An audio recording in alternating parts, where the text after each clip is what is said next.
Hi squirrels! I've got another lovely story to share with you today. This one is called Tabby McTat and it's by Julia Donaldson, so you might have already read some of her books because she wrote The Gruffalo. Tabby McTat was a busker's cat with a meow that was loud and strong. The two of them sang of this and that, and people threw coins in the old checked hat, and this was their favourite song. Me, you and the old guitar, how perfectly happy we are. Me, you and the old guitar, how perfectly happy we are. One morning, while Fred ate some bacon and bread, McTat took a stroll round the block, then stopped, for there on the doorstep sat a gorgeously glossy and green-eyed cat. She was black with one snowy white sock. Sock and McTat had a cat-to-cat chat, and that's how their story began.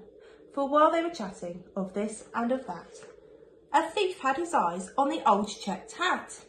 He eyed it, he snatched it, he ran. The busker gave chase, but he tripped on a lace, and crash! In a flash he was down. He broke his leg and he banged his head, and he ended up in a hospital bed in a faraway part of town. Goodbye, McTat said. I must get back to Fred. But where had the busker gone? The sun went down and the sky grew black. The stars came out, but he didn't come back. McTat lingered on and on. A week later, Sock took a stroll round the block and found her new friend looking thin. He's gone off and left me, said Tabby McTat. Then Sock said, my people, Prunella and Pat, would gladly find room for a fine tabby cat. She was right, and they took McTat in. Next morning, old Fred left his hospital bed, but found his way back to the square.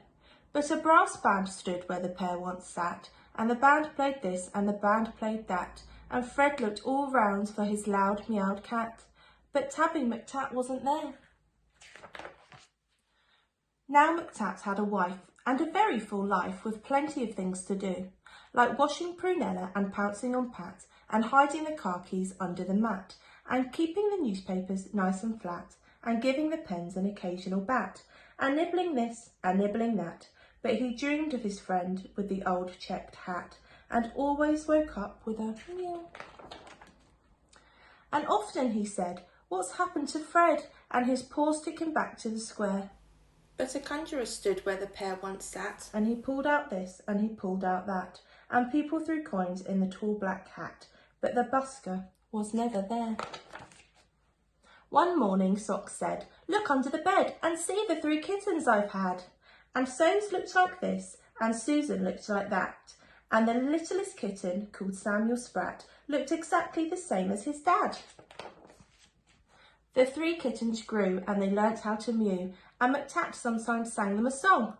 And Samuel Sprat, with his tabby grey fur, had a deafening meow and a very loud purr, and he simply loved singing along.